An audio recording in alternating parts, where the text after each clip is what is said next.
जिंदाबाद जिंदाबाद जिंदाबाद। भी आपदा कर्मी को सरकारी कर्मचारी का दर्जा देना होगा। देखिए, आज 4 लेबर कोड जो सरकार ने जबरदस्ती देश के मजदूरों के ऊपर थोपा है, उसके विरोध में और जितने ठेका कर्मी हैं जिनसे सरकार बेगारी ले रही है, उनके पक्ष में आज यहाँ पर हम लोग हड़ताल किए हैं, आंदोलन कर रहे हैं और डाक बंगला चौराहा पर हम लोग इकट्ठा हैं। आप लोग देख रहे हैं कि हम लोग के साथ बिहार के आपदा कर्मी और आपदा सखी वो लोग हैं और इनके साथ सरकार ने इनको ट्रेनिंग दिया, इनसे काम लिया जाता है समय समय पर, लेकिन इनको परमानेंट नहीं किया जा रहा है। सरकार से हम लोग मांग करते हैं कि उचित मानदेय दे करके इनको नियमित किया जाए, इनका सेवा काल आप तय कर दीजिए। अभी तो हम नहीं कह रहे हैं कि सबको तत्काल आप सरकारी नौकरी घोषित कर दीजिए, लेकिन सेवा काल अगर तय कर देंगे तो इनके पास एक कॉन्फिडेंस रहेगा कि हम जो काम कर रहे हैं हमारे रिटायरमेंट तक हम ये काम कर सकते हैं, तो मन से काम होगा। तो आपदा कर्मियों का मांग है, ऑटो चालक यूनियन यहाँ पर है, तमाम स्कीम वर्कर्स हैं, ठेका कर्मचारी हैं, सफाई कर्मचारी हैं, सब लोग के हक अधिकार को मोदी सरकार छीन करके बड़े बड़े जो कॉरपोरेट्स हैं, जो अडानी और अंबानी की कंपनियां हैं, उनके हवाले कर रही है। आप सब लोग देखें कि बिहार के अंदर 1050 एकड़ जमीन सरकार ने अडानी को दे दिया भागलपुर के अंदर, फिर 35 में 1050 एकड़ जमीन को 1 रुपए में दे दिया। आप समझिए कि उस पैसे से बिहार के कितने हमारे नौजवान हैं जो अपने हक अधिकार के लिए संघर्ष कर रहे हैं, उनको कुछ रोजगार मिलता। जो हमारे आपदा कर्मी हैं, इनको परमानेंट आप कर सकते थे, इनका आप सेवा काल तय कर सकते थे। तो इस पे सरकार का ध्यान नहीं है। गरीब मध्य वर्ग कैसे आगे बढ़े, इस पे सरकार का ध्यान नहीं है। जो अमीर है, जो अरबपति है, जो खरबपति है, वो और ज्यादा कैसे अरबपति बड़ा बन जाए, और ज्यादा कैसे धनपति बन जाए, सरकार की केवल चिंता यहाँ है। इसीलिए हम लोग आज प्रतिरोध कर रहे हैं, आंदोलन यहाँ पे कर रहे हैं।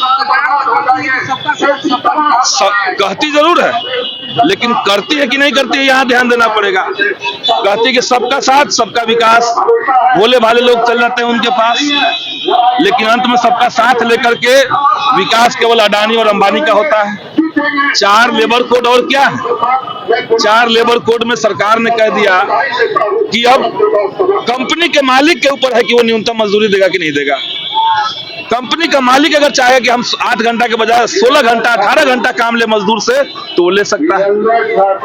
तो ये सारे राइट्स जो थे, जो 100 साल 150 साल 200 साल पुराने अधिकार थे मजदूरों के देश के अंदर, उसको एक झटके में नरेंद्र मोदी ने खत्म कर दिया। देश के मजदूरों के हक अधिकार को समाप्त करके पूंजीपतियों की तिजोरी को भरने की ये साजिश है, ताकि देश के अंदर जो मजदूर हैं वो जिंदा रहने को ही विकास समझ ले। यही साजिश है। इसके विरोध में हम लोग खड़े हैं, आंदोलन कर रहे हैं।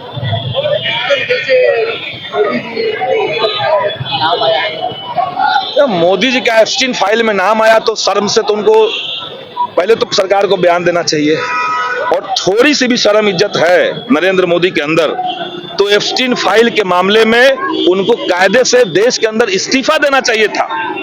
आप देखिए, दुनिया के कई सारे देश में वहां के जो मुख्य नेता हैं, राष्ट्रपति हैं, प्रधानमंत्री हैं, सचिव हैं, जो भी हैं, कई लोगों ने इस्तीफा दे दिया। और इस देश के अंदर बेशर्मी से मोदी जो हंस रहा है, छोटी छोटी बच्चियों के साथ 8 साल 10 साल 11 साल 12 साल की बच्चियों के साथ बलात्कार की घटना हुई है, रेप की घटना हुई है, और रेप करने वालों में जो जो लोग थे उनका नाम धीरे धीरे सामने आ रहा है। अब उसमें अगर देश का प्रधानमंत्री का नाम आया है तो कायदे से उनको स्पष्टीकरण देना चाहिए था, लेकिन कहां कोई देश के अंदर लोकतंत्र बचा हुआ है। संसद में जब ये मुद्दा उठ रहा है तो नेता प्रतिपक्ष को, राहुल गांधी को बोलने नहीं दिया जाता है। अभी समझिए कि अमेरिका के साथ सामने जाकर के ये लोग तलवार चाट के आए। क्या हिंदुस्तान के लोग जो हमारे पुरखे हैं, वो क्या इसी दिन के लिए देश को आजाद करवाना चाहते थे कि यहाँ का प्रधानमंत्री अमेरिका का जाकर के वहां के राष्ट्रपति का पैर का तलवा चाटेगा?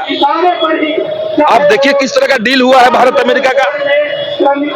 80% सामान भारत को खरीदना पड़ेगा, 20% ही भारत का सामान अमेरिका में जाएगा। ये क्या मतलब है गुलामी है देश का?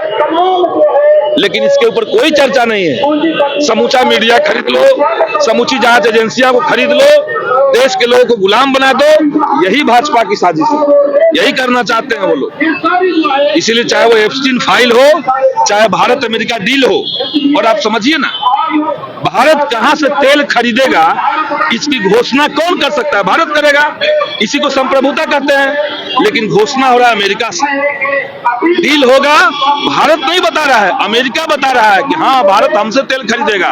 भारत के बाजार में अब अमेरिका के किसान का सामान आएगा, तो इससे बचेगा। कृषि प्रधान देश है, भारत के किसानों को 1 एकड़ जमीन पर सरकार की तरफ से 6,000 सब्सिडी मिल रहा है। अमेरिका में 1 एकड़ के जमीन पर किसानों को 1 करोड़ सब्सिडी मिलता है। तो आप दोनों किसानों का तुलना कर रहे हैं, दोनों किसानों को एक बाजार में डाल रहे हैं, तो ये इस देश को बर्बाद करने की साजिश है। नरेंद्र मोदी और भाजपा इस देश को इतने गहराई तक बर्बाद करना चाहते हैं कि देश दोबारा खड़ा न हो पाए। यही हकीकत है। कहां जनता पसंद कर रही है?